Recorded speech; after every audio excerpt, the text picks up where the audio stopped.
The book had never been a bestseller.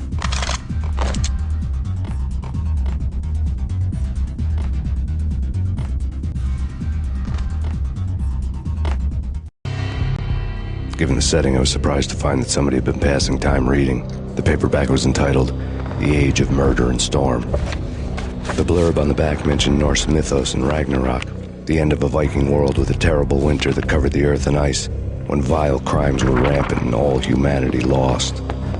I could see how somebody impressionable might get it into their head that we were at the end of time. I was also beginning to see what the nightclub and its owner were all about.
Books on the occult had been piled on the table.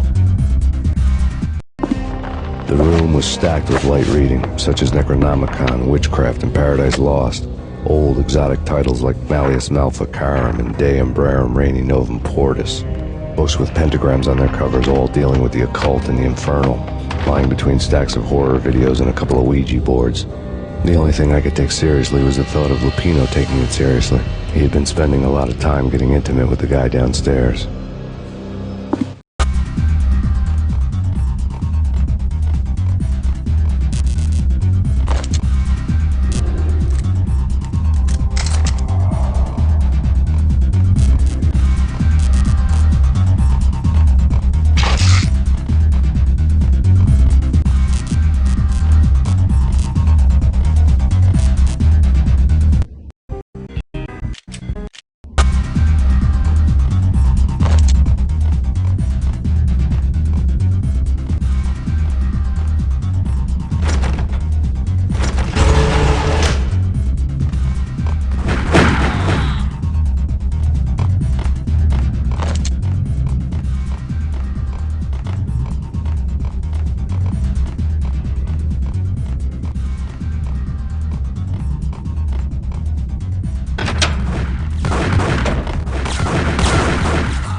Try some!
The backstage area led to Lupino's inner sanctum.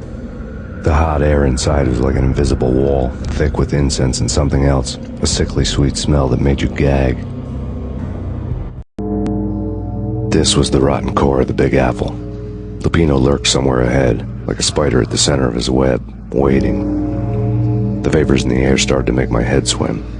Torn pieces of a letter lay scattered on the sofa. Punchinello had threatened Lupino in writing. The note had been torn to pieces, bloody fingerprints all over them. Don't want you to think that one of my boys is not playing with a full deck. Shape up, Jack. We are running a business here. I'd hate to send the trio to strong-arm you. The trio were the Don's notorious henchmen. It was obvious that Lupino hadn't been intimidated by the threat. Lupino's notes covered the table.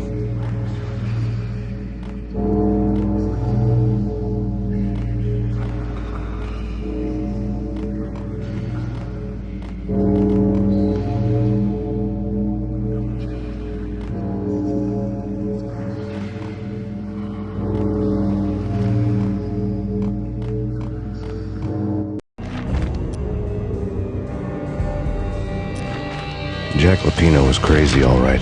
The table was scattered with notes of demented arcane nonsense written in rusty blood, a mishmash list of demons, devils, and dark gods evoked. Beelzebub, Asmodeus, Baphomet, Lucifer, Loki, Cthulhu, Lilith, Hela, blood given to you all. He was after that old Faustian deal, your soul for power and fortune. Just sign in the dotted line with your blood. Lupino's notebook lay on the pedestal. Jack Lupino was crazy, all right. Mythic wolves, let loose to devour the sun and the moon. Lupino is the wolf.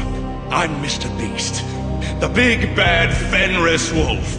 I'm the end of the world man, wearing the flesh of fallen angels. After Y2K, the end of the world had become a cliche. But who was I to talk? A brooding underdog avenger alone against an empire of evil, out to right a grave injustice. Everything was subjective. There were only personal apocalypses. Nothing is a cliche when it's happening to you.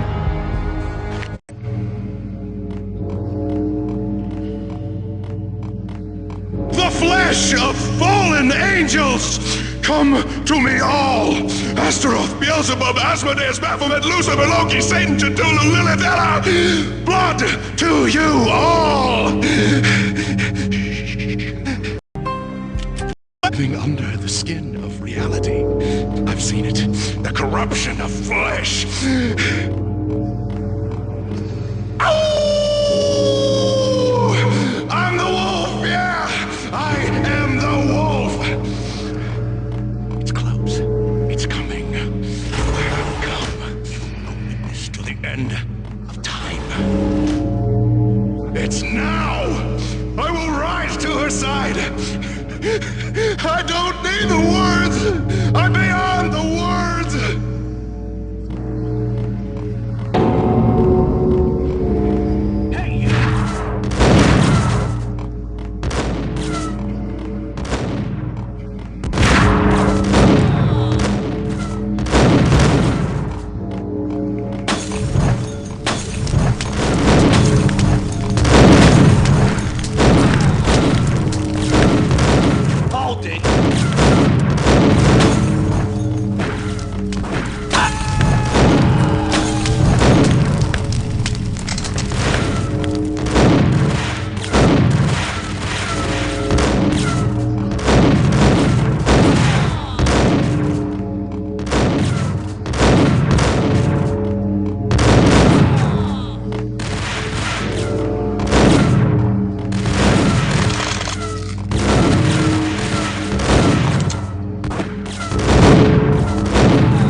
known there'd have to be a catch in it somewhere, and this one was the Empire State Building of catches.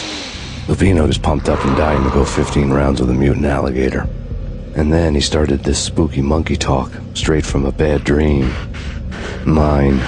I have tasted the flesh of fallen angels. I've tasted the devil's green blood. It runs in my veins. I've seen beyond the world of skin, the architecture of blood and bow and arrow. Death is coming! She is coming, and hell follows with her. This is the twilight winter. I am ready to be her son. Her time is now, and all who stand in her way must die!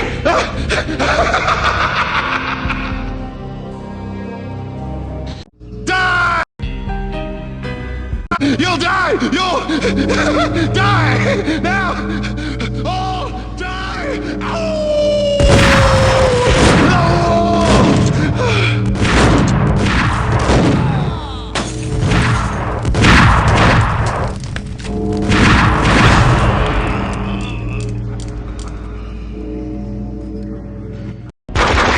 When Lupino finally went down, I wanted to make real sure he'd stay that way. V was a bad monster. Turned them into friggin' zombie demons from outer space. I think he's dead already. Huh? And that's when it happened. But dead or not, you've got the wrong guy. In stepped this knockout femme fatale, holding a gun to my face. I returned the favor. Lisa Punchinello. Lisa Punchinello was the Don's wife. Mona Sachs. Lisa's evil twin. Your safety's off, evil twin. You might hurt someone with that gun of yours. Lisa's the damsel in distress. I'm the professional. I'd blow you away without batting an eye. Sure, and you can check out my credentials splattered all over this joint. Jack couldn't have framed you. Not the state he was in. We're after the same slime bag. Angelo Punchinello's the one who murdered your friend and framed you with it. You know this for a fact. I've got my sources. I don't have a clue these days. I just shoot them as they come. Who put a contract on the Archfiend? This one's mine. I hate the guts of that sadistic wife-beater. Why not pool our bullets for this one? I thought you'd never ask. My finger was starting to twitch. How do you like your whiskey? I'm easy, as long as you don't try to slip me a Mickey. You're a real angel, Max.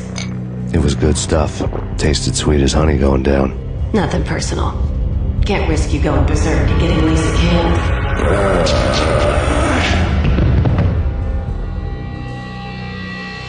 The nightmare was always the same. Violent shapes moving in darkness, old and ugly. The killer's mad laughter was a riddle filled with wicked innuendo.